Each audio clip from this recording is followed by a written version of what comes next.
first of all, is auspicious gesture, and we will make 3 prostrations, and then, yes, of course, the best thing is for all of us to learn.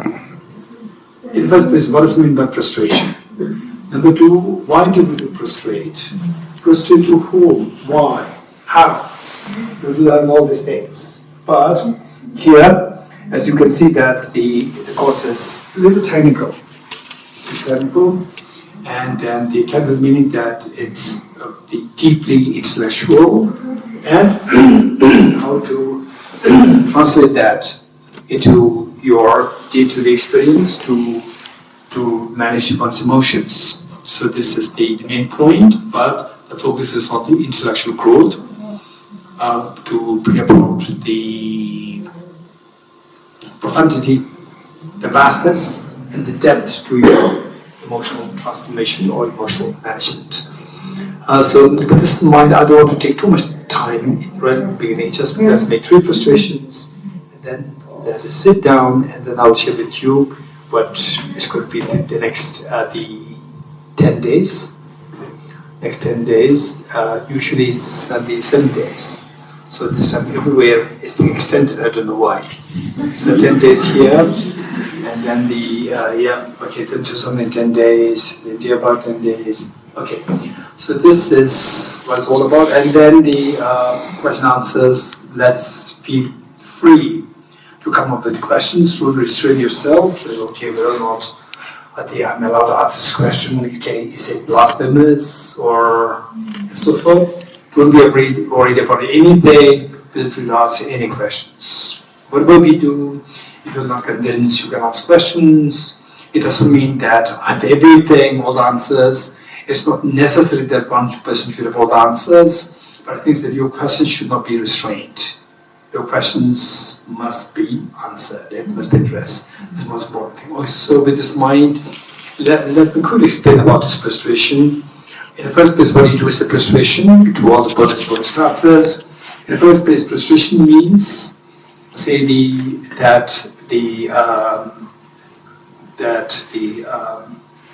like, I respect. Prostration means I respect. Respect physically, verbally, mentally. This is the meaning of prostration. And then respect means that I respect in somebody who I adore, who I see qualities in. What kind of qualities? The qualities which you see as so precious and yet difficult to practice. For example, compassion, universal compassion. No matter what situation arises, your compassion will not let go of anybody else, will not give up on anybody else. So this compassion. And on the basis of a very profound understanding of the reality, extremely intelligent, the intelligent, and the full of wisdom and full of compassion. So this is something, if somebody has it, for example, like, say today in the world we see that all these wars, tensions, the border tensions and so forth, they're happening all because of man-made problems. And just imagine that all these world leaders, they are like His Holiness the Dalai Lama. No world wars will ever happen. And all these billions of dollars invested in wars can be used for charity, education, healthcare, for the medical services, and so forth, for the proliferation of the humanity, and to take care of the environment, to take care of the animals, the human beings, everyone. Now, all the huge amount of the wealth of the world is being used for destroying the world. So it's very unfortunate. So this is all because that just imagine why, if His Holiness is like the leader of all the leaders like His Holiness the Dalai Lama, why the world is going to be very different? Simply because his thinking is different. His thinking is extremely compassionate, loving, full of wisdom, amazing wisdom to embrace each other rather than destroy each other. So when you embrace each other, you don't have to spend money to create a wall, create the missiles. So the point is that this is what we're going to emulate. So All these enlightened beings, Buddhas, Bodhisattvas, including His Holiness, they are the sources of our inspiration. That I need to learn from you.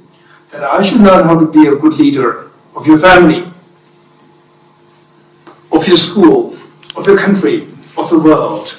And then how to share this wisdom with your children, with the family members, with your friends. And then the thing of a ripple effect of how to spread this ripple of the good message of compassion, wisdom. So this is what we're learning. So this meaning of I respect the Buddhist Bodhisattvas for them having the capacity to transform the individual from creating messiahs to embracing each other with love and affection. This is respect.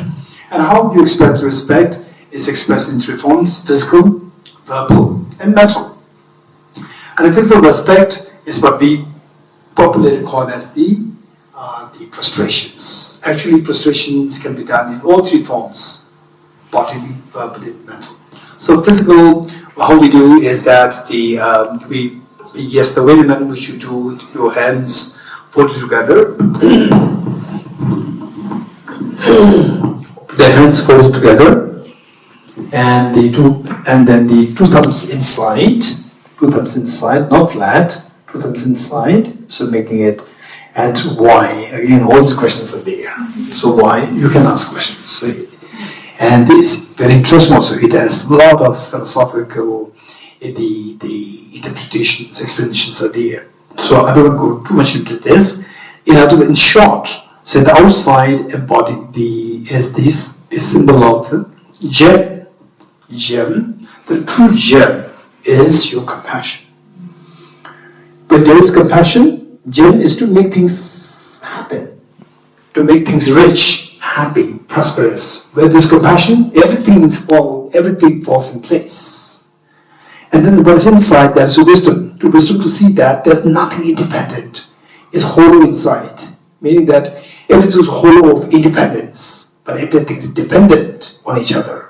Because we are dependent on each other, we should take care of each other. So, inside is the philosophy of interdependency, and outside is the good heart of compassion.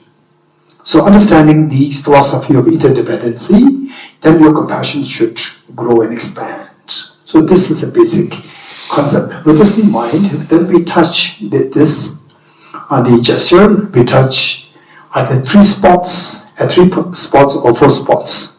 If it is four spots, then the crown, forehead, throat, and the heart, four spots. Why four spots? The crown is where, when you become enlightened, when each one of us, whether you're male, female, whether you're Christian, Hindus, Muslims, Jains, it doesn't matter. Even if you're non-believer, it doesn't matter. You have the capacity to become enlightened. So that enlightenment, when you become enlightened, then you will empower others. You will empower others. You will perform so much of miracles to benefit other beings. So this is primarily done through your crown. And then the forehead, so this is a spot from where when you become enlightened, you empower others to become enlightened. This is the spot. Then the heart, the throat. So finally, the Buddha's enlightened beings, how they perform the benefit to other beings is primarily through giving teachings, giving the wisdom, sharing the wisdom with others. So that is done through the throat. And then the heart. Heart is the place where finally you manifest as a purest form.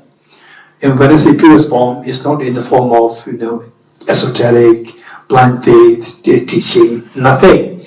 It's all about a reality that deep inside us, each one of us, everyone, we have the seed of perfection inside. And that needs to be awakened. So that seed, your mind, the pure from the mind, main residence is the heart. So you touch this to activate this, the potential within us to become fully awakened for the benefit of sentient beings. So these are the four spots. Whereas you want to do three, then crown and forehead is up to you. You choose one of these two. then the throat and heart. So here, the crown of the forehead is symbolic of the body. That when you become enlightened, your body should become enlightened. And when you speech, the throat, the speech, and then the heart, the mind, body, speech, and mind. So to activate these three to become enlightened, the way and the manner in which enlightened beings like Buddha Shakyamuni, His Holiness the Dalai Lama, how they become enlightened in ways of body, speech, and mind, become enlightened. So that is something we say that I respect you for you having transformed your body, speech, and mind into the full awakened state. So likewise, I will do that in order to benefit all the beings. Okay, with this in mind, we'll make three prostrations, and while making prostrations, don't just think that I am making prostrations. Let's be more inclusive. That all the beings, your two parents, your children, your family members, everyone, the anti-Buddhist, anti-religious people, anti-humanity, everybody in the seed inside is so pure. Only is that is defiled by temporary wrong thoughts. So include all of them to make prostration. All Buddhist Bodhisattvas, that the whole world will be transformed to be more kinder, more embracing beings. Okay, three prostrations together.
I'm requesting them if they can move this heater towards you.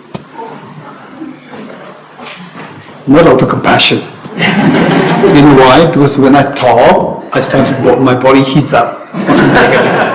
Yeah.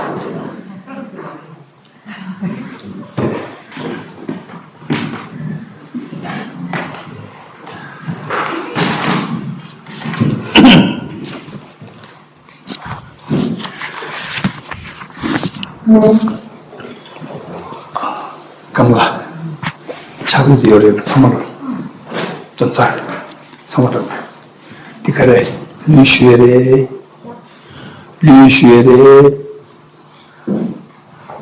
ma pure. Pure. Okay. Okay, what I'm asking is that compare this for free distribution. Yes. Okay. So, first of all, I will talk a little bit about this book. This book is those of us who are already familiar with the Tibetan Buddhism, not only Tibetan Buddhism, Buddhism in general, and Tibetan Buddhism in particular, then you will feel that this book is really an incredibly great treasure. You know that, but whereas those people who are new, you may think that, okay, it's a part of the program. It's a part of the retreat, so we get it. This is not like this. This book is, you will not find this book anywhere. This book is exclusively worked, compiled, printed by Tibet House, and there are so many, and based on the last 20 years of His Holiness's public teachings. And the root texts based on which His Holiness gave teachings. When I was translating for His Holiness the Dalai Lama, so my job is to make sure that all the root texts are available for to translate. So I just kept gathering them, and which Venerable Kumpela knows so well, all these many years, the last many years. So this is my work, I've been gathering these. And then these materials there, and also that His Holiness during his public teachings, then His Holiness's teachings are so important in ways that these concepts, what you find here, these concepts, there are many teachers, they will teach. But how His Holiness the Dalai teaches and how ordinary people like us teach is very different. How His Holiness teaches is experiential. So all this, what is taught there in these brilliant the writings, so these are actually manifested within himself experientially. So you can see that when you really learn it in Buddhist philosophy and psychology, then you just listen to His Holiness, you can see that every line, you can see that is all coming from his experience, not just the mimicking what is said in the text. So, but when we are new, you will not have a position to know that. And for some people who share teachings with a little bit of jokes and so forth, you may find them as more entertaining. But those people who are extremely learned, and for them, the joke is just joke, it's nothing. But somebody sharing these brilliant gems from experience, which is so rare, and His Holiness his teachings are so special in that way that that all the many years listening to His Holiness, translating His Holiness, and the way I see His Holiness citing some sources more frequently, I put them together on top of the root sources on the basis of which His Holiness gave the teachings, plus some short citations which His Holiness makes so often. I bring them together, and finally, this is the outcome. This is the book. It came out of this, and all these many years, I think about maybe 14 years ago, when this book was initially half of this size. I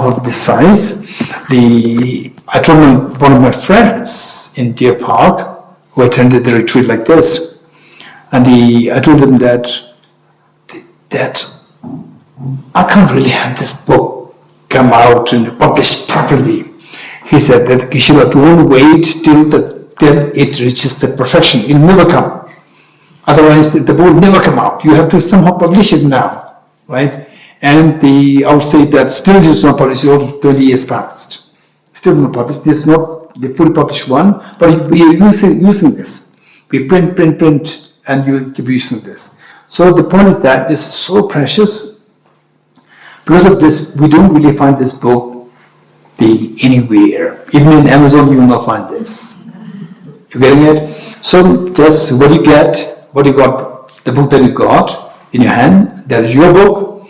And we should be extremely grateful to a couple in Singapore, a gentleman and the wife, Mr. Brother Alvin and the Sister Christy. Two of them, they sent a message to us saying that Geshe says, please print this book as many copies as possible, and that whenever you conduct programs, retreats, wherever in the world, please have this book and make this accessible to all the participants for free. So they are going to make the offering. So they sponsor this print. So this is why we're getting this book free. Okay, so let us pray for their good health and their success in the Dharma practice for the welfare of all sentient beings. This is one thing that I want to bring to your notice. This is extremely precious book, so I keep it up. And of course, we are almost on the last phase of the editing, and we have many editors year after year that's involved, and we have Professor Venerable Tenzin Versel Mingila here, was also a great part of this editing, and she has been extremely helpful in so many ways. Herself a professor from Cambridge University, and also a professor in the Delhi Shiv Nadar University, very prestigious university, and the helping Tibet House a lot in terms of the scholarly works. So there are many the editors who really helped me with this book. Okay, this is one thing. Then the next point that I'd like to share with you here is that the morning prayers. Morning prayers, in fact, earlier when I was in my 30s and early 40s, for me, physically, I was extremely fit. Extremely fit means that fitter I am, the participants, you should be able to run with me that fast, right? So, because of which, the retreats used to be extremely intense. Some of the senior retreatants, they would say that, are you sure you are attending Geshe Dorji's retreat? Right? Okay, so now don't worry, I'm getting older, so I cannot run that fast. So the morning sessions, we may not have every day. We'll have it. By the way, I'm very curious to know from Kumpela later on about the other retreats, which the other teachers do, the morning sessions. It's always there. We start at 6:45 to 7:30, 45 minutes morning meditation. So it's a mixture of motivation, shama. It's 6:45 to 7:30 Geshe. With all the retreats, any retreat, who's ever come to retreats? Yes. Okay. Unless it's a specific group retreat. Yes. Okay. So what tomorrow we will do it as planned tomorrow, and then we will see, because that the one, the age factor. Then number two is that the more responsibilities. Say just before I came here, I was doing the editorial works.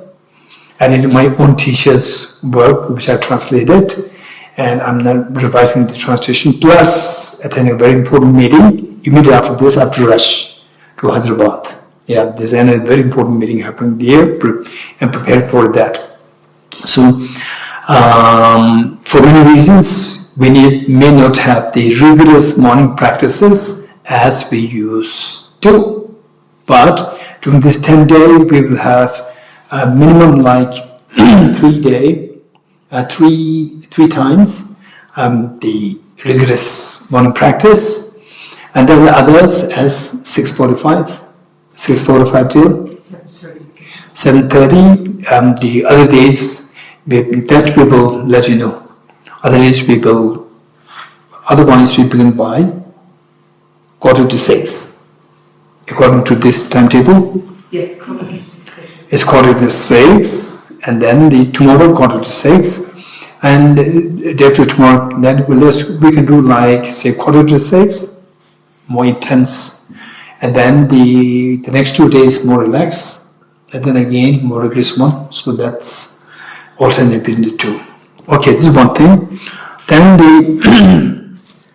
next thing is that during the retreats we make the prostration for about like 5 minutes, and while making prostration, which we did, and but the point that I would suggest is that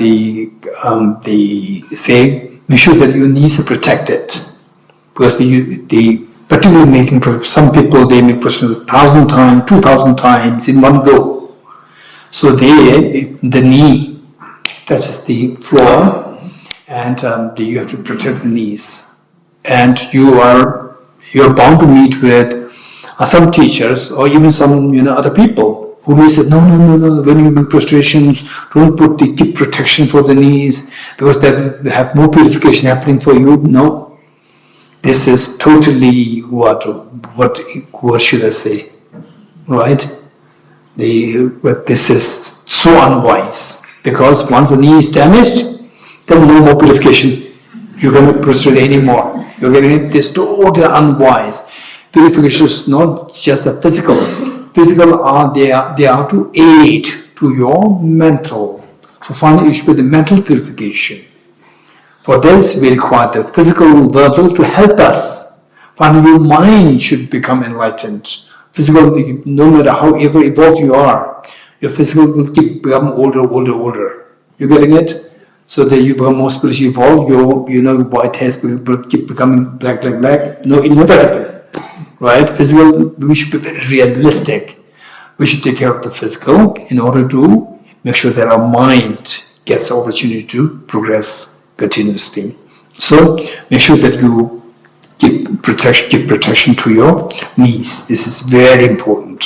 Okay. Then the next is the prostration, how you prostrate, the purpose, all this I briefly explained. And the next one is offering lights. Offering lights. And what is offering lights? So tomorrow we do that. Okay. Tomorrow everybody will offer light. And when we offer light, again, why are we offering light every day? And then what's the purpose? To whom we are offering? Again, the same thing, particularly people, now maybe at the moment, this is the best time. Say, how many are from Scandinavian countries? Raise hands. From Scandinavian countries? No? No one? Okay, they are from Russia, raise hands. Okay, so the point is that, say, the Scandinavian countries now is how many hours? Daylight? I don't know, it's a long time since I last been in Denmark, but like 9, I guess. Not very much daylight. Yes, so people are more gloomy, depressed. Okay, so with dark, the tendency that the prolonged darkness, our mind tends to go depressed. So the moment you see the light, there's so much joy coming. So light is symbol of wisdom. Say the darkness is the symbol of ignorance. So you light the candle, offer the lights to dispel the darkness of ignorance. So this is the idea. And when you offer this, don't think that I'm offering one light. Just mentally, it's fine to improve your mind. It's improve you to transform your mind. Just imagine you are offering thousands of lights, not just one, to all the Buddhas and Bodhisattvas, and to remove the darkness of all the beings, so that they're full of wisdom. Everybody is full of wisdom, so that with wisdom they see no reason why people should say they fight, end up into conflict, and instead they see every reason to embrace each other rather than fighting. So, wisdom. And when you offer the wisdom, when you make prostrations, and let's be inclusive. Let's include as all the beings with us. When you offer when you do the offering, it is like, for example, like here, this little girl, Guidance Dharma, she's there. She's been inspired into this, what she's doing by her mother. So likewise, each one of us, we should think of ourselves as a mother, and all the beings like children, even the world leaders, they're small children. Yeah, they're fighting, they're creating wars, This is the bully boy technique. And bully boy means they're totally immature. So they are like children. Imagine they are like your own children. Hey, come, don't be a bully boy, Just try to be inclusive, be kind, and then include everybody to tell them that, okay, let's be awakened. Let's be awakened with the light of the wisdom. So this is symbolic of, that. And finally, what we are doing here is to awaken our own wisdom. You and me, all of us, are to awaken our own wisdom. So, in this regard, as I said earlier, this book is going to be very important, and we're going to use this book very frequently. Every day we're going to use this book. Make sure that you bring this book with you, and then before the 3 meals, morning breakfast, lunch, and dinner, and we're going to recite like 20 verses from this. Just continually keep reciting, reading like 20 verses. Just keep going down. The reason why we are doing this is that this class, the class that we're going to do, they will have dual benefit. One is the class, and number two is that while reading this, you'll see that the meanings in the text, they become so vibrant because you already learned in the class. So one is the class happening. Number two is reading that you see another, your knowledge of the other texts are also being made vibrant. So there's two benefits are happening simultaneously. So this is one thing that we need to keep in mind. Then the next very important point is that we're going to have the group discussions. It should be here, and the discussion group, there are two group discussions, and the third one is optional every day. So for the group discussions, Kumbhenla will help to split the group into 4 or 5 groups. And then what we suggest is that they are like, we have verbal, this Vasumingila is here, and we have Pili there, the Shari Pema, and the many seniors are there. So what we say is that the groups, the seniors will help navigate your group, and it is not that the senior is like a tutor. The senior simply does the job of the moderating the discussion to make sure that everybody gets a chance to speak. That's the main purpose, and because that they have seen how discussions are being done.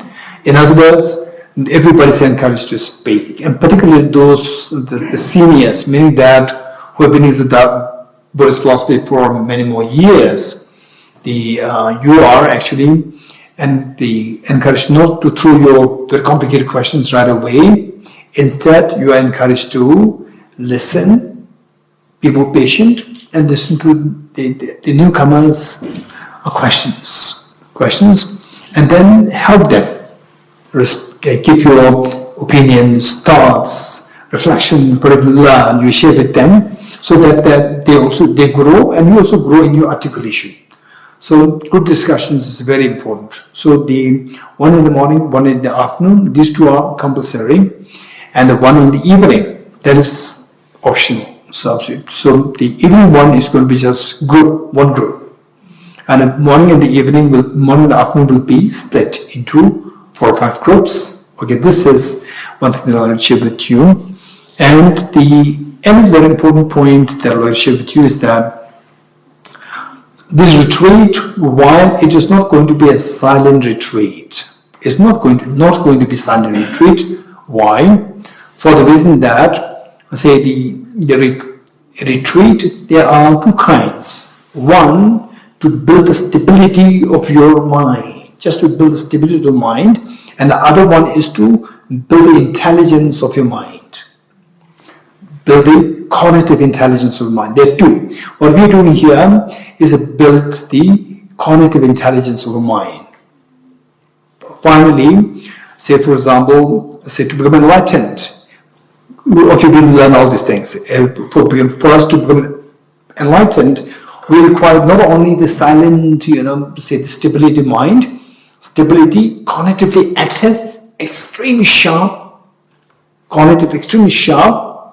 and effective, extremely expansive, reaching out to all sentient beings, effectively reaching out to all sentient beings. In other words, universal compassion.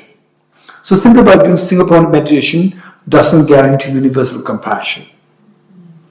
Buddha's own 2 teachers, Acharya Alarakalam and Acharya Driga, they have reached such a height of single point of meditation, but they did not have this universal compassion. You getting it? So universal compassion is one practice which we are encouraging. For this, we need the cognitively extremely agile mind. So that is factor 2. Then number 3 is the stability practice, stability meditation, single point of meditation. So there are three things which we are, which will focus on this. These three things, because of this, that the more we converse about the discussions, group discussions, or all this about emptiness cognitively, and trying to ask questions, you learn from others. The more we do that, cognitively you become more smart, you become more intelligent. So because of this, if it is a silent meditation, silent retreat, then you will not get a chance to activate your cognitive thought process. So it's not going to be silent meditation, but it doesn't mean that you can then talk garbage, right? So all this garbage to be discarded. So because of which, evening, after dinner, evening a group discussion, that is exceptional. Otherwise, say after dinner till the next morning is to maintain silence. Till the next morning, there's silence. And then the best, if you want to really extract the greatest benefit out of our being together here, is not to roam around. If you roam around, go to the town, then do some shopping, what are things to explore, like this. If you do like this, then you will not really get much of the benefit of being here. Whereas there are some people who are given some exceptions, that's a different story. Otherwise, the majority of us who are staying here, I would say that this 10 day, let's make sure that we make the most of our being together by staying here within the campus and not really think of going out unless necessary. Okay. Okay, so this one thing, and then another thing which is more like a little bit of not really digression, but the aside remark is that for the three things, for the three meals, breakfast, lunch, and dinner, the tradition has said, tradition meaning that generally speaking, if you are with some decent Tibetan families, even I would say I've seen this actually being done by the Christians and some Hindus I've seen. I'm not talking about the general, but what I've seen in my life, that before they eat the food, they do the grace. For example, when I was in Cambridge, myself, in Cambridge University, in Girton College, before the meal, everybody stands up, and then they say the grace. So we call it the food offering prayers. So what we do is that we will all these things like this book is what? Handy book, which will be useful for us. Everything is there. Food of verses are there. Whatever you need is all there. Daily practice there. Technical, the intellectual sources, all are here. So the food offering verses to be said before the breakfast and lunch and dinner. Verses said. And it's not that, okay, so these are also all rituals. No. The point is that we just learn, and after that you want to continue, not continue, it's up to you. You're getting it? It's just learning. It's a new experience. You're getting it? So then why we are doing the morning practice very rigorously, like tomorrow, and at least like 3 times within this retreat. Why we are doing this is that these retreats usually many people say that because of the retreats, their mind they started to have a new outlook of the world, new outlook of the life, and they see greater meaning in their life. And now to sustain that, they want some daily practice to sustain that experience. So then they ask me how to do that. Because of which this morning practice is designed. So what we do collectively, it may take about, like in group, not collective, I would say in group, it may take about like usually 2 hours. But the same thing, if you do it by yourself, on your own, it'll take you maximum 45 minutes, not even 1 hour. And even that, you can make it shorter, like 20 minutes, and depending on how to bridge. There are ways to make it shorter, make it more extended. There are some ways to do that. Then later on, closer to the end of the retreat, you will come to know, and I'll be happy to share with you if you're interested. But while you're doing this, the point that I'm sharing with you is that you will learn how to design your own personal daily practice to sustain this new outlook of your life, to extract greater meaning out of your life. Okay, so these are the things in brief that I share with you. Now, we'll turn to page 3 of the book. We will do a little bit of the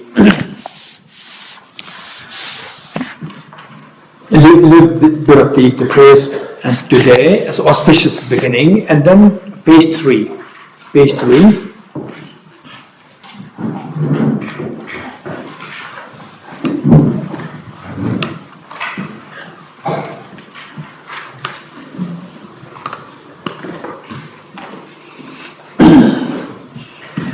Okay, page 3. And so today, when we read this, I may give little explanation here and there. And tomorrow morning also, I may give little explanation here and there. Then from day after tomorrow, and less explanation will be given in the morning session. Morning session is primarily for our practice. And so today, and without knowing what we are doing, you may feel this very boring, number one, and you may feel this just too ritualistic. So the point is that we need to know the reason why we are reading these, and what's the meaning of what we are reading, the meaning of what we are reading. We need to know all these things. So some of these are self-explanatory, and some require a little bit of explanation. And today I'll give some of the explanations, and then tomorrow, maybe day after tomorrow, and then from day 4, then no need of the explanations. We'll just do it with the flow. Okay. While doing this practice, 3 things to keep in mind. One is the refuge field. Number 2, Bodhicitta field. Number 3, the purpose of this practice. Let me repeat it. Refuge field. Refuge field means that I want to learn. I want to learn from enlightened beings, the beings who are already liberated from suffering, and who have attained the ultimate freedom, the state of the purity. You've attained that. And when I say ultimate state of purity, freedom, don't think that this is something, is it really happen, right? Does it really happen, or just for the sake of saying, No. So as I said earlier, I began by saying that whatever you are learning, don't follow blindly. Don't follow blindly, and if you're not happy, ask questions. Even in the group discussions, you can bring them these 2 questions. He said that why we are reading this? Why should I have to read it? I already read it once. So why should I read it every day, right? So these questions, you can bring this up. And then the question which you think that you do not get the satisfactory answer, bring them on my table. I'll be very happy to deal with. Okay, so the point is that whatever we do, make sure that you get some sense out of that. If you don't get sense, if you see that, why doing this, right? If you think it's senseless, bring this up and make sure that whatever you're doing makes sense. Okay. So refuge field means that I want to learn something. Number 1, how to keep myself happy. How to distress myself. In a loose sense, how to distress myself, and to make it more complicated, how to make myself fearless. Number 1, fearless. Number two, how to expand my happiness. Two things. How to make myself fearless, how to remove my fears of life, and how to expand my happiness. Two things. And then technically it will come later. So these two things you will see that, wow, that's amazing. So we can share these things in a very vernacular, secular context, and also in a very technical, the philosophical context. Same context can be explained in two ways. Today, I'm going to share primarily in the context of secular context, where anybody can understand it. So whatever we do, make sure that we are doing to stay away from the fears of life and to expand your happiness more and more. These two purposes. So for that, we need to learn how to do that. So the people, and you'll be more happy if somebody, the teacher that you're learning from, not me, I'm just a messenger, not the teacher. You getting it? Right? Messenger learn from somebody else and then just mimicking, just parroting. So they are the real enlightened beings who experience these things, and so you are learning from these enlightened beings. Like here, we have Lama Tsongkhapa, His Holiness the Dalai Lama, Lama Tsopa Rinpoche, all the enlightened beings. All these are depictions of the enlightened beings. So we learn from them. So when we say refuge, I take refuge in the enlightened beings. I take refuge in the Buddha means I'm learning from you. As simple as that. It doesn't mean that I surrender. Now I have no choice. I'm in the shackles of you. No, this is not a condition. It simply means that I would learn from you how to free myself from suffering and how to expand my happiness. This is the refuge in a very secular context. Next is the Bodhicitta field. Bodhicitta. Bodhi meaning awakening. At a moment, our mind, and there is sadness there is tension, stress, confusion, these things there, and our mind is not really awakened. This is not your true nature. We're stressed, angry sometimes, and when you see cheesecake, then you lose control, right? Cheesecake, everybody smiles, I can see that, right? You lose control, you become weak when you see cheesecake. That is not, and that is sign for weakness. It's not a strength, it's a weakness. You're getting it? So when I say cheesecake, you have to know what I mean. It's not only cheesecake, to everything else, which makes you smile. Actually, this is our weakness. It's not a strength. So how to build a strength that you're not moved by the cheesecake-like stimulus, right? How we remain strong and firm. Okay, so our happiness, for this we see that the secret of the happiness lies in your compassion. And when I say this, it's not a dogma. You're getting it? So each one of us, in the course of 10 days, we have to learn that whatever I'm sharing with you now, this is like the formula, this is like the summary. And in the course of 10 days, you are expected to know the reason, know how these are all the feasible, how these are all logical. Where there's compassion, your happiness expands. So, say the infinite happiness, compassion. And Bodhicitta means awaken your mind to make it infinitely embracing all the beings. So awakening. So Bodhi means awakening. Awaken your mind by removing all the restrictions of the mind, the weaknesses of the mind, our weaknesses. Remove them and make it awaken. So our sadness and so forth, these are not our true nature. Our true nature is without sadness. Our true nature is without limitations. It's extremely beautiful, compassionate, full of wisdom. And the fact that we don't experience them yet is because that we are unable to manifest this true nature of ourselves. So at the moment, we are operating on the basis of our, say, the adventitious nature. So we have to remove these adventitious things, let the true nature manifest. It is within us right now. We need to just unfold it. Okay. Now, what's the purpose of this practice? Number 3. The purpose of this practice is the purpose of practice is to make this true nature come out. So the gold mixed with the mud. We the ordinary beings may throw this gold, but the gold express will not throw this. Hey, don't throw this, there's gold there. No, there's no gold, there's mud there. No, there's gold there. How do you know that there's gold there? What will they do? They'll remove the mud. As they remove the mud, then the gold inside will start to glow.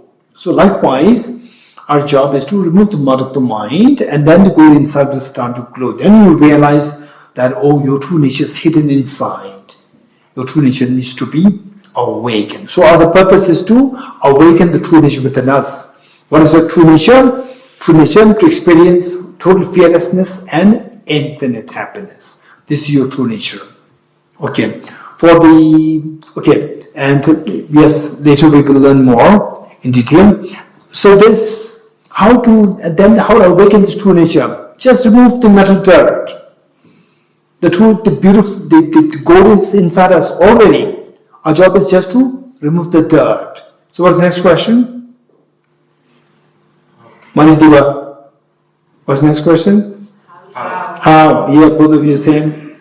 How to remove the dirt? This next question. You're getting it? How to remove the dirt. So we are learning, so this 10 day is primarily to learn how to remove the metal dirt so that the gold inside us, the true nature of mind, will manifest. And this is not a story.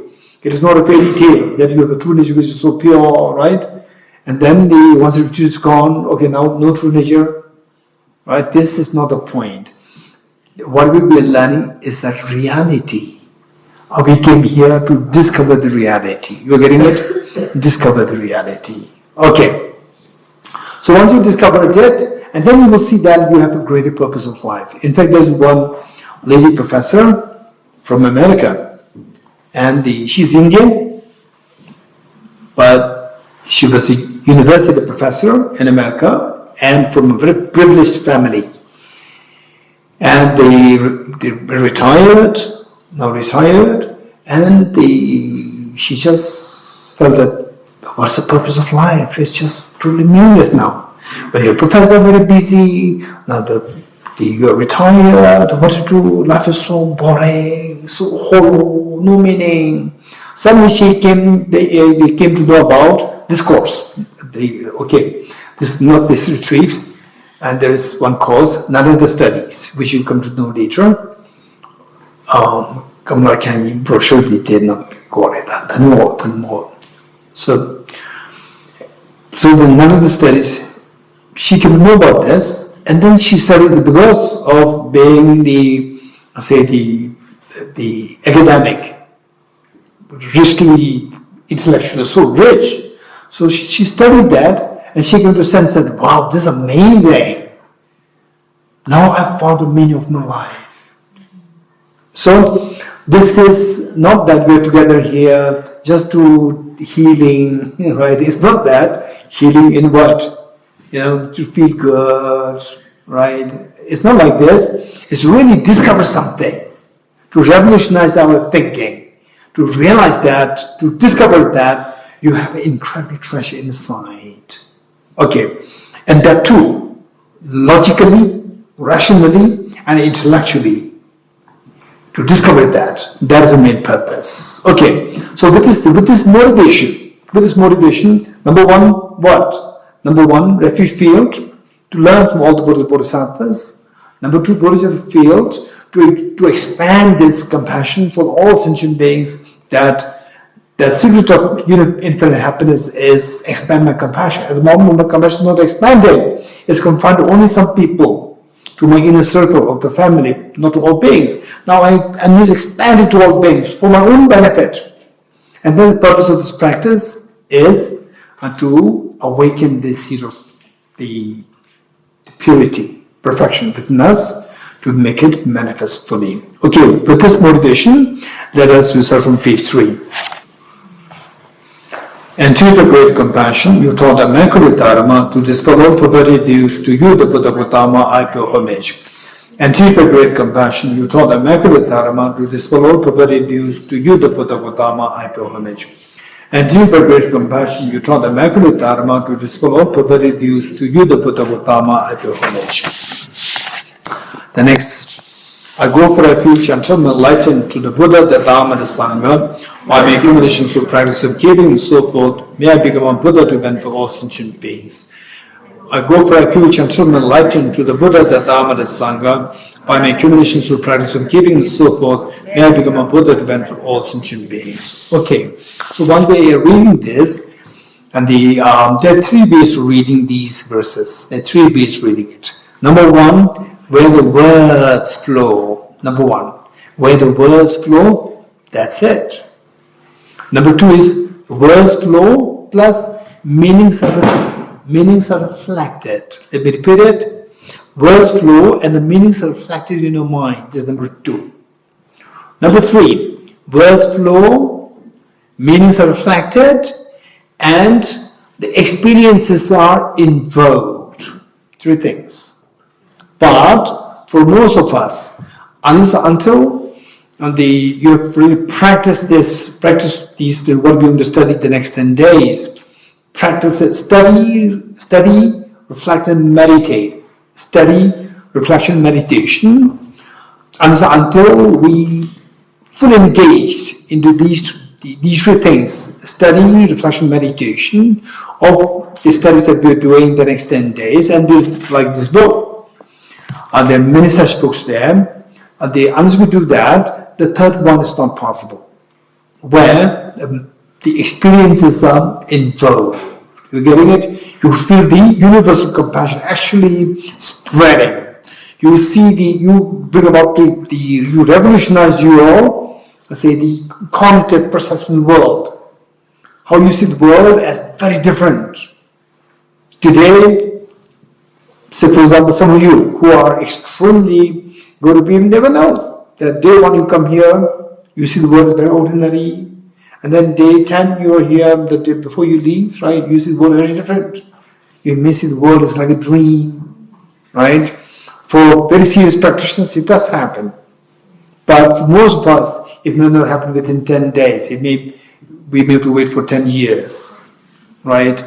Very lucky meaning those people who had these experiences or practice from the past lives. For them, it can become very easy. Within like 10 days, and those experiences can be invoked. Okay. And then some of the verses are very technical, like what we're going to read next is very technical, and I can't explain it today, I cannot explain it tomorrow, but somebody should remind me closer towards the end of the retreat, which means day 7 or day 8. Who's going to remind me? Raise hands. Who's going to run? Okay, 1, 2, 3, Gabor, the lady over there, your name? Fiona, gentleman over there? 1. Burma 3, and I need 5. 2 more? 2 more here? No, scared. 1 here, your name? Tomar. Anyone else? 1 more. Okay, 2 more. Your name? Oscar? Nick. Nick. Okay. Someday we have 5 of them to remind me which date? Which day? 7th or 8th day. Let's say 7th or 7th, whichever. 7 may be better. To remind me what? You forgot what came in mind, right? Gabor. Explain the meaning. Meaning of? Dependent origination. No. The next verse. Dependent origination is not next verse, it's just one line. Okay, next verse, right? To remind me to explain the meaning of this verse. You getting it? And if I leave Dharamsala without explaining this, I'm not responsible. These 6 people are responsible. You getting it? So why I'm asking people to volunteer is so that to wash off my responsibilities, right? So these people, okay, raise hands, those people who volunteered. Raise hands, okay, all of us, the rest of us, look at them, identify them. Okay, good. Okay, so let's read this. Okay, before we read this, we'll read the Tibetan version of what we already read, the refuge and Bodhicitta verse. The Tibetan version, if you learn how to read this, for those people who are more frequently going to be with the Tibetan communities, if you learn how to read this, Tibetans will hear this, hear you saying this, they'll be so happy. Like when Kumbhenla, she's read this in Tibetan, Sangye, so all the Tibetans are so happy, right? So like Venerable Minkila, what she does, she reads this, says by heart. Okay, so let's read this together. Sangye Joda Zoge Jonam La Chanjo Pando Tani Gyamso Che Age Jinso Ke Be Sonam Ke Dola Penjir Sangye Do Barayasho Sangye Joda Zoge Jonam La Chanjo Pando Tani Gyamso Che Age Jinso Ke Be Sonam Ke Dola Penjir Sangye Do Barayasho. Before we read the third recitation, I'm going to quickly explain the meaning. Sangye is the Buddha. The first word Sangye is Buddha. Chu is Dharma. Dharma means the advice, virtuous advice. Chu. Tang is and. Chu Tang. Tsok. Tsok is gathering or accumulation, collection. So here is the gathering. So ki is the linking word. Ki is linking word. Chok. Chok is supreme. C-H-O-K, chok. In Tibetan is supreme. Nam is these. La is to these. So how the language works? If there are some linguists here, you know how the language works. Say how the English language works and how the Tibetan language works is slightly different. How English language works is like, say I prostrate to the Buddha, Dhamma and Sangha. In Tibetan is to the Buddha, Dhamma, Sangha, prostrate I. You getting it? So this is how the language works. So me being the translator, I was translating for His Holiness for 6 years. So one of the most difficult part of the translation job is that if His Holiness is sharing the concept which I never heard before, then I should wait till he finishes the sentence. Because the last word of the sentence in Tibetan is going to be the first word in English. So I cannot start, because I'm yet to get the first word. So this will come in the last word in the Tibetan. Right? So I have to keep waiting. Whereas I already heard concepts from His Holiness before, then it's easy. I know that, okay, now His Holiness is touching this area, I keep translating. Right? Okay, so this is how the language works. Next, Changchup. Changchup is awakening or Buddhahood. Awakening or Buddhahood, Changchup. Bhartu is till. Dak is I. Ni is a linking word. Ni. Gyapsu chi is go for refuge. Again, next third line, dak. What is dak? I. Dak. Ki is the linking word. Jin is the generosity. Jin is the jinpa, generosity. Jin. Sok is etc. or so forth. Ki is the linking word. Sorry. Kipe is did or done. The generosity I did. Tsok is accumulation or collection. Namki is these. Namki. Next, Do is migrators. All migrator ascension beings. La is to. Pen is benefit. Chir is in order to benefit. Pen, benefit. Chir is in order. in order to benefit. Sangye, what is Sangye? Buddha. Dupa is accomplish or attain. Shok is may. So look, in English, may come first. May I become Buddha for the person. Intimate comes the last. Shok is the last. So you got it now? You got the meaning? Let's read this. Now it will make some sense to you when you read it. Sangye Joda Zoge Chona Janjo Bardo Dane Gyatsu Che Age Jinso Gebe Sonam Ge Dola Penjere Sangye Du Baraishon Sangye Joda Zoge Chonam Da Janjo Bardo Dane Gyatsu Che Age Jinso Gebe Sonam Ge Dola Penjere Sangye Du Baraishon. Okay. The next verse is the meanings to be explained only on the seventh day. In dependent origination, there is no ceasing, no arising, no annihilation, no permanence, no coming, no going, no separateness, no sameness. I prostrate to the Consummate Buddha, the Supreme among all teachers, the one who taught this peace, who is afraid of elaborations. I prostrate to the mothers of the hearers, the Bodhisattvas and the Buddhas, which through the knowledge of all need hearers seeking pacification to complete peace, which through the knowledge of parts causes those who migrate to achieve the aims of the world, and through the possession of which helps subdue as expand a variety of teachings. The one who is transformed into the reliable guide, motivated by absolute to benefit sentient beings, the teachers who guide and protect her to your administrations. The one who is illuminated by conceptualizations, and is endowed with the divine bodies of the vast and the profound, who eternally shines forth the forever noble light rays, to you the Buddha make prostrations. Inspired by wisdom and compassion, today in the Buddha's presence, I chant the mind of full awakening for the benefit of all sentient beings. Okay, before we read the next mantra, I'll quickly explain the meaning, and then we'll recite it 3 times. The first syllables Om. In the original mantra, it is without the Om, but later the practitioners, masters, they add this Om. So you want to add it, not add it is of the individual. Some people may say, oh, it is redundant. Some say it doesn't matter, it's up to you.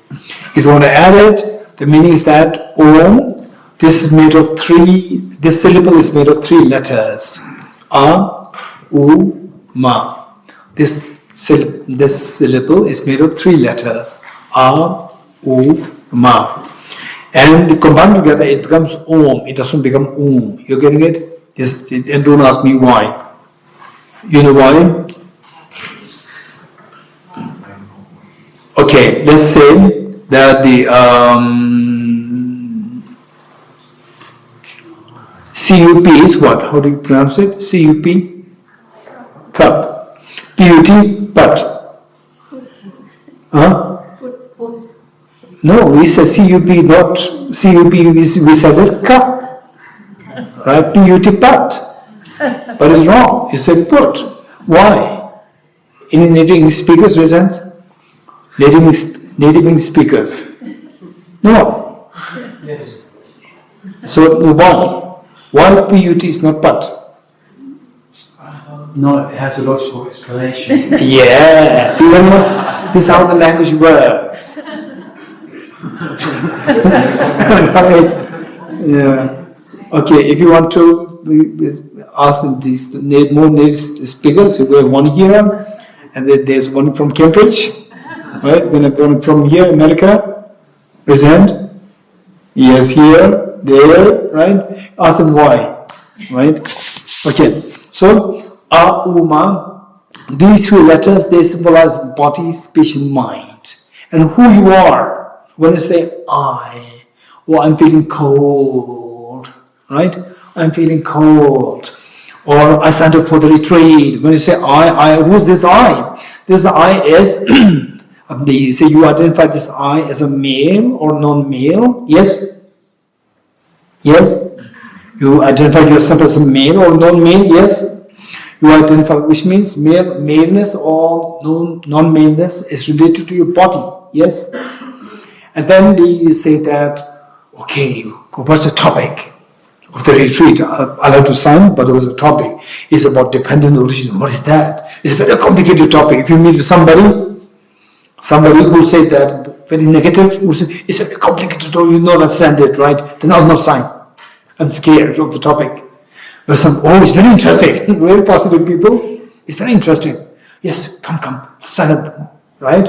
Oh yeah, I'd like to sign up. So there, your mind decides.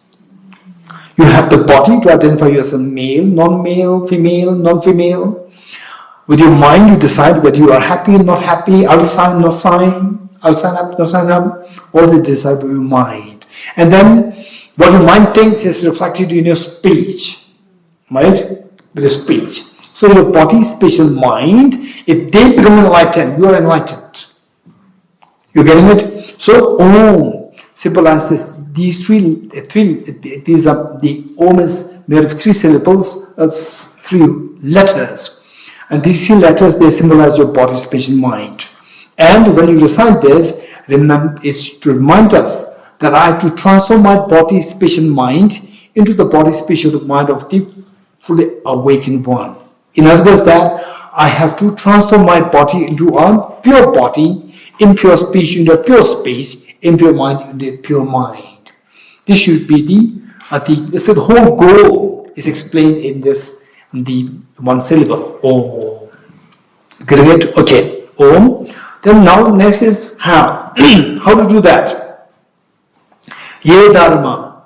Ye Dharma means these phenomena. Ye is these. Dharma is phenomena. These phenomena, Hetu. Hetu is a cause. By the way, this mantra is in Sanskrit. It's not Tibetan, it's Sanskrit. Hetu is a cause. Prabhava. Prabhava is arise. Arise. So, the first line says, all these phenomena arise from their causes. Meaning that you are happy, your happiness because of their causes. You are unhappy, your unhappiness also because of the respective causes. So there's nothing random. There's nothing random. Quantum physics talks about randomness. Randomness, that randomness and randomness rejected here, these are very different. You're getting it? Randomness explained in quantum physics and randomness rejected here, these two are very different. It's the same word, but very different. For example, like, what's the meaning of attachment?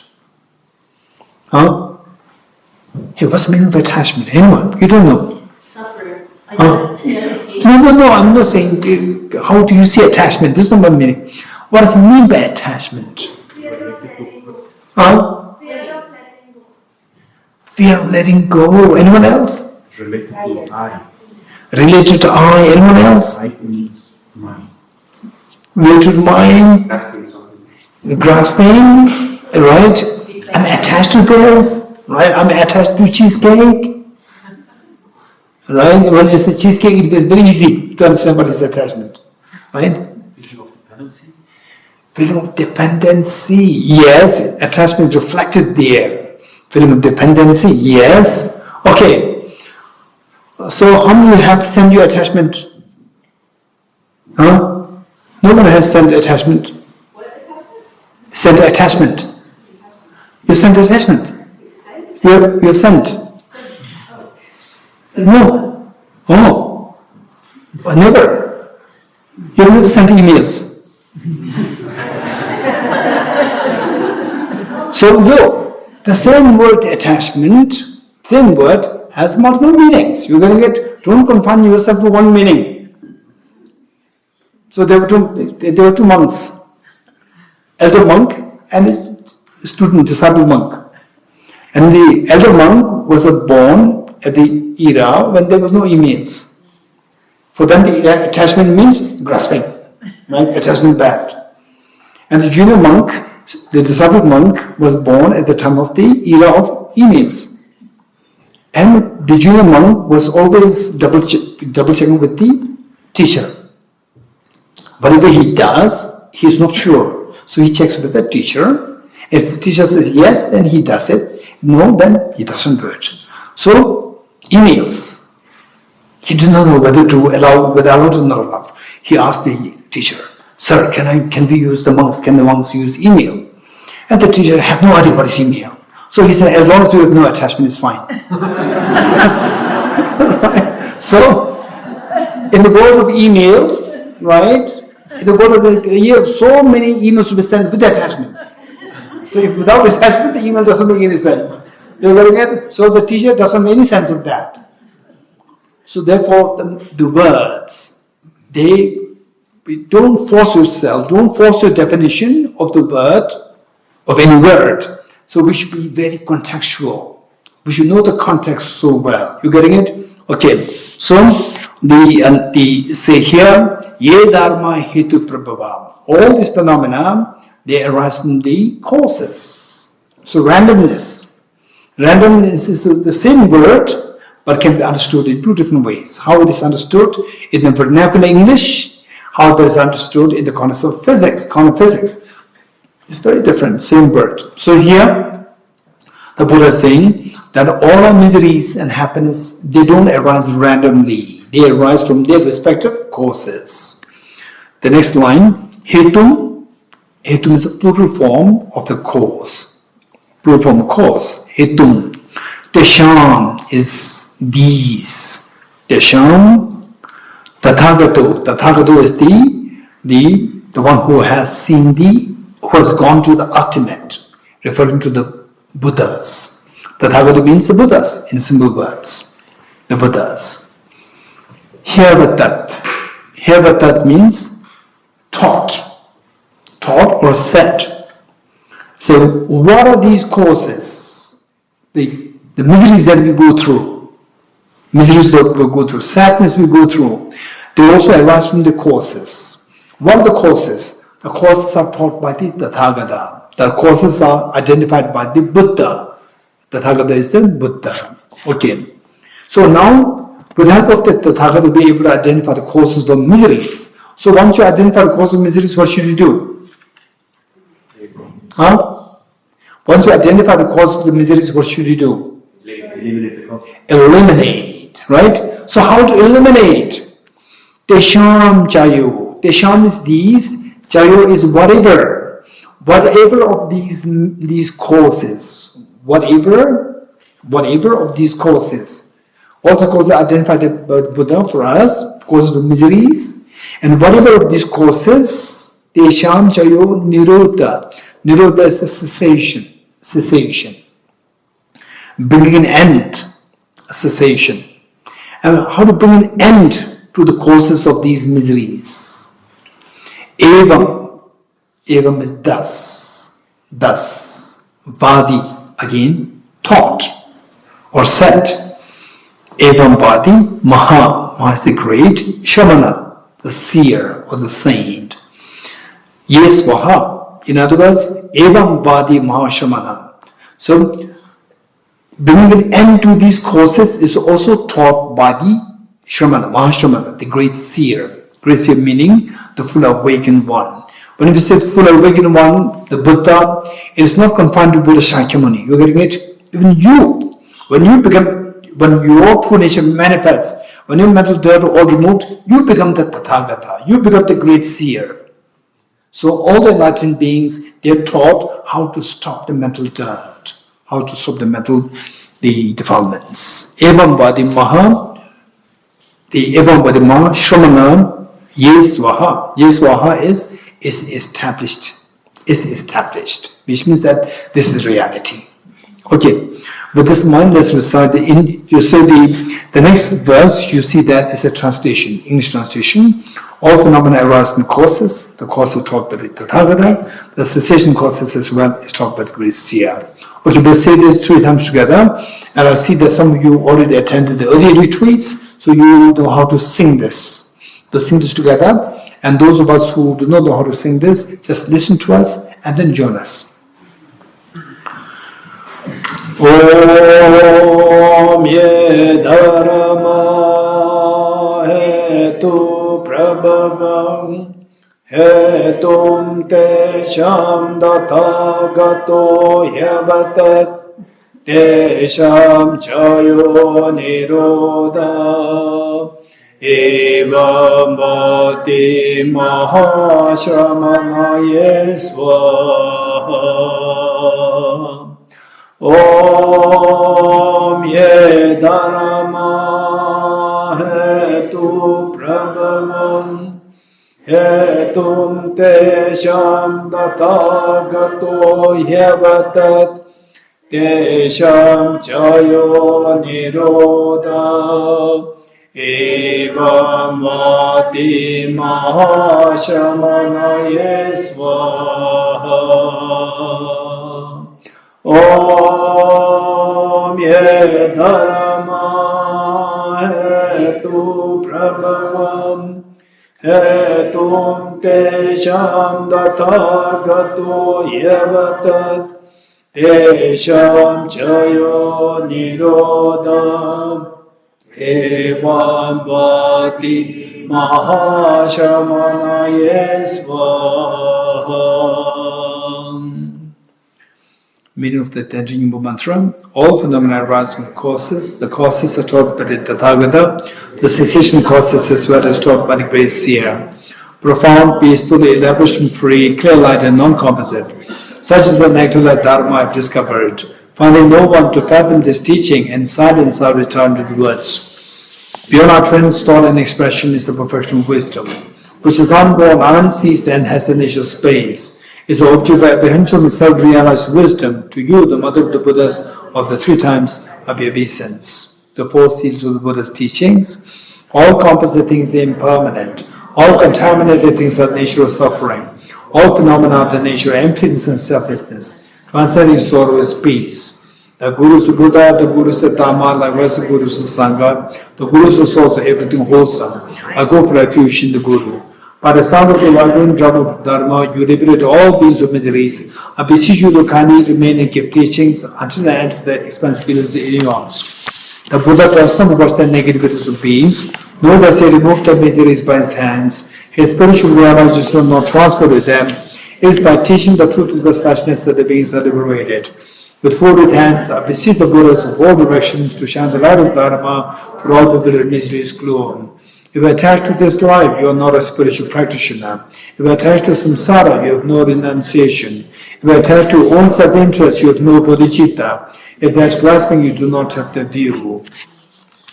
Okay, now let us turn to page 31. Page 31, we start half sutra mantra.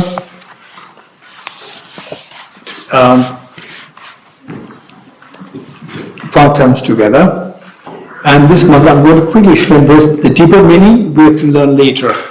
Again, somebody has to remind me later the deeper meaning. I'm going to give the superficial meaning just now here. So what we learned thus far is that we have to transform our mind from impure to the pure state, meaning that I have to remove the mental dirt, so my true nature of fearlessness and infinite happiness will manifest.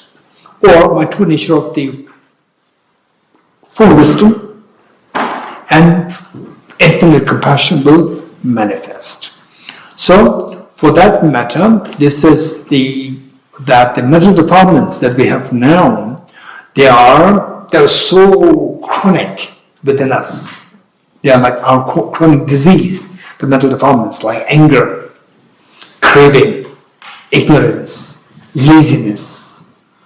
So these are all, and then say the feel of aversion when, oftentimes when we see the person of different religion, different ethnicity, or different, particularly where there's a little conflict, you see the person, you see that as your enemy. These are all a disease. These are the diseases. And in fact, there's nothing to differentiate us. All reasons are in favor of embracing everybody rather than pushing others away from each other. So now the point is that finally, say, whatever religion, whatever ethnicity, whatever gender, what we're seeking is that we are seeking finally to get away from the miseries and to expand your happiness. This is what we're seeking. And say all these great teachers like the Jesus Christ, like Baha'u'llah, the one who brought the Baha'i religion, and then Prophet Muhammad, and Ram, and the Lord Mahavir, Guru Nanak, and the Zoroaster, and Buddha. All these teachers came to help the humanity to solve the problems, to lessen our miseries. And all of them would be extremely happy if they see the whole world, the misery is gone. There's no misery there. And everybody is experiencing infinite happiness. And then all these teachers will be so happy that my job is done. Right? So we see that all these teachers, finally they want to see everybody harmonious. If that is the case, then if we find in the name of religion, in the name of whatever reasons, we fail to understand the thoughts of these great teachers. So the point is that we should be finally, our job is what? This is the exercise or the homework that we need to take as assignment for us the next 10 days. What's the purpose of our life? What's the purpose of our life? Let's not forget it. His Holiness the Dalai Lama, 2008, when His Holiness was invited to give a public talk in the Delhi University, the biggest hall that they have is the capacity for about 2,000 people. It's jam-packed with university professors, students, and so forth. And at the end of the talk, the question and answer session, one girl, the college girl, raised her hand and asked His Holiness, what's the purpose of life? Right? This is what we are asking. What's the purpose of life? This is what we have to learn the next 10 days. His Holiness, without second thought, he said that we all live on hope. How many of you agree with His Holiness? Every morning you get up, I'm hoping to get up, say I'm excited that I'll be angry today. No one, right? I hope that day is going to be a bright day today. So we live on hope. And we hope for happiness. We don't hope for anger.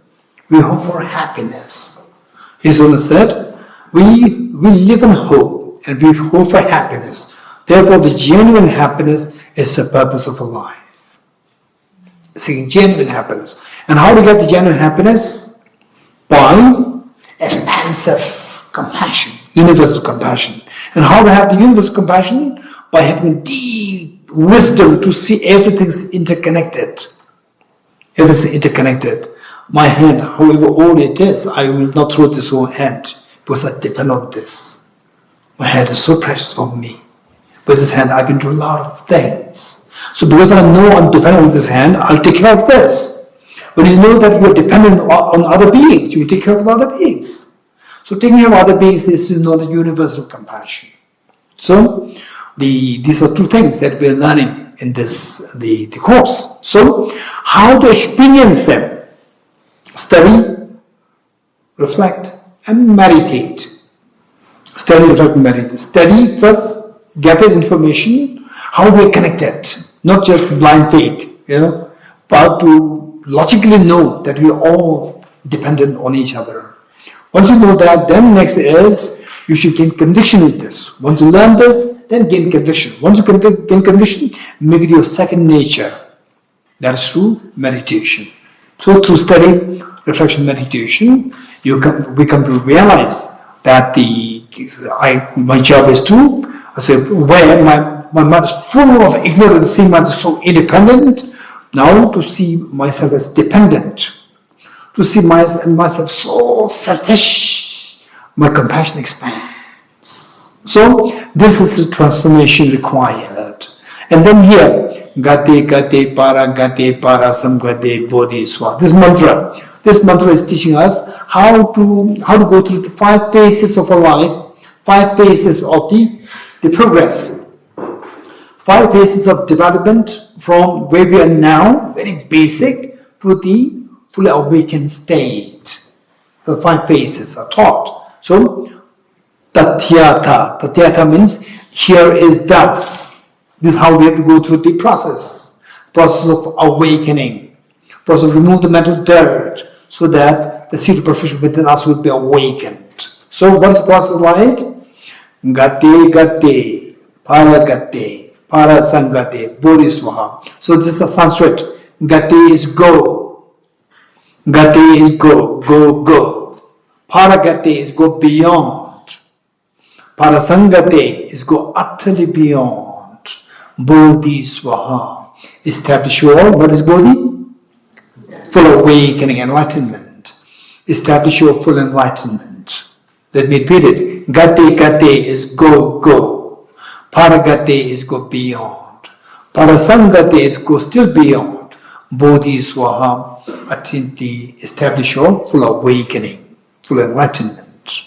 Okay, so these are the 3 phases, the 5 phases through which we remove the mental dirt and you unravel your hidden treasure of fearlessness and infinite happiness. Okay, so these 5 steps, Gate, Parasangate, Bodhi Swaha. Quickly, the first one, Gate. In the technical sense, this is referred to as the path of accumulation. The first one, first Gate. Second Gate is path of preparation. Third, Paragate, path of path of seeing. Fourth, Meditation. path of meditation. Parasangate, path of meditation. Then the 5th, Bodhi Swaha. Sherry Brahma? Path of no more. How did you know that? I learned that before. Lavender study, right? The brochures. So she will show the brochures to you. Okay. So these are the 5 paths, and so what are the qualities of each of these paths? So these, if you get time, we've learned in this retreat. If not, you have to learn it. Somehow you've learned. This will be very important for us. Okay, we'll say this at the 5 times together.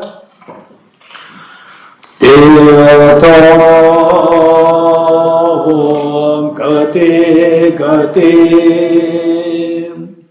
Aragate Parasangate Bodhi Swaha Dhyadam. Om Gate Paragate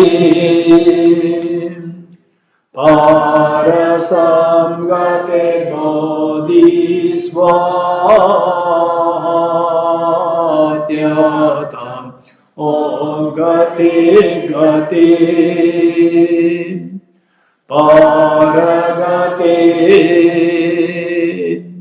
Parasamgate Bodhi Swaha Dhyadam. Om Gate Paragate Parasamgate Bodhi Swaha Dhyadam. Om Gate Paragate Parasamgate Bodhi Swaha.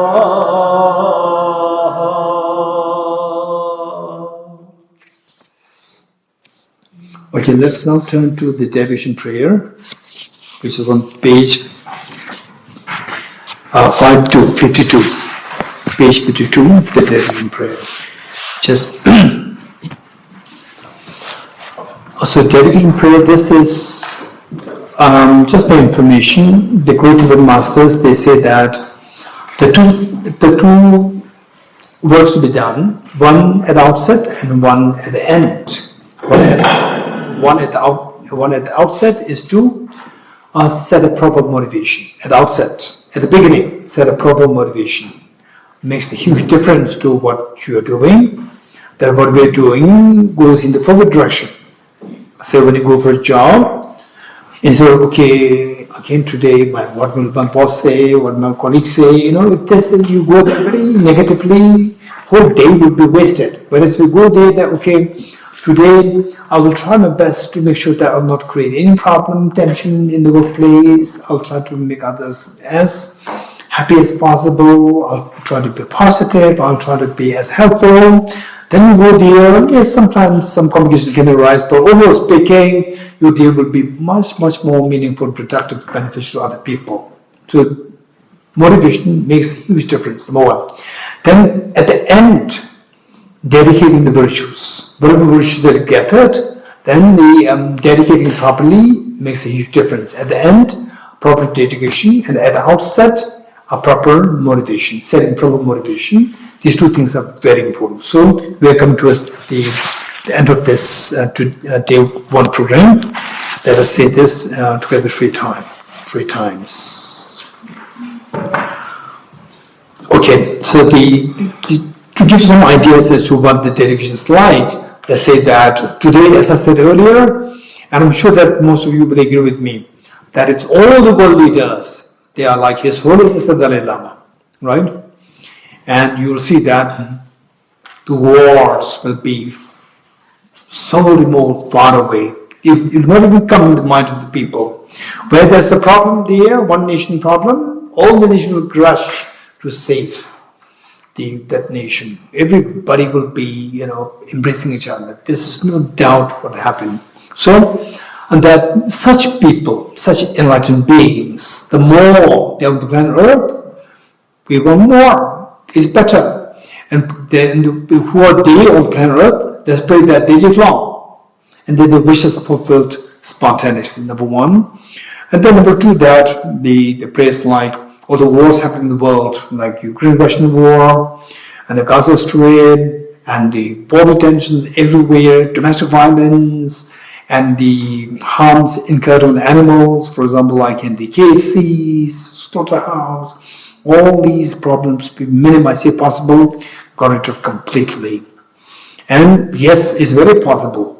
For example, say in Tibet, in the olden time before the Chinese invasion of Tibet, so there in many places in Tibet, even though the people, the citizens of the local citizens, the people, they are not entitled to kill any animals. They are not allowed to slaughter any animals.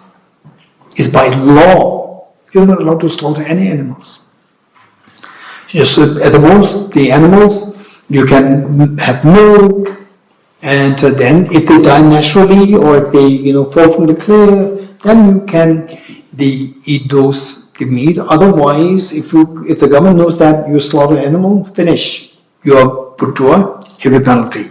So these compassions are actually demonstrated in the laws by when the government is influenced by the compassionate teachings. So these wonders can happen. KFC, how many millions of chickens are suffering terribly? It's so sad, extremely sad. So the point is that, and let us pray that by our virtues, and they happen, we never know that if the like-minded people increase in number, then these magics can happen. The KFC all shut down. They can happen. Yeah, let's pray that all these cruelties happening to the animals, they're minimized, and then the people get sense, and then of course they accumulate so much of negative karmas. People who are involved in killing the animals, and they again have to suffer in the future themselves. These animals, they're closing a chapter of miseries, and these perpetrators of these problems, they open new chapters of miseries for themselves. Very unfortunate. So let's pray that all this is minimized. And also let's pray that the awareness, the teaching to create awareness of compassion, universal compassion, and the teaching to create the awareness of wisdom of the interdependency, may these teachings thrive everywhere in the universe, in the minds of everyone.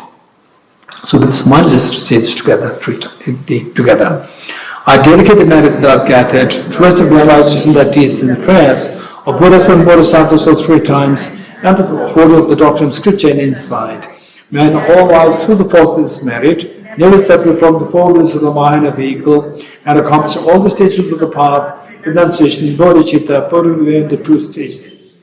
From my recollections, vast space that I've amassed, from where I come with effort at this practice for a great amount of time, May I become the sheep-bearing Buddha for all those whose minds wisdom is blinded by ignorance. Devata Om Gate Gate Aragate Arasangate Bodhiswaha Dhyana Om Gate Gate Aragate Arasangate Bodhiswaha Dhyana Om Gate Gate Aragate Arasangate Bodhiswaha.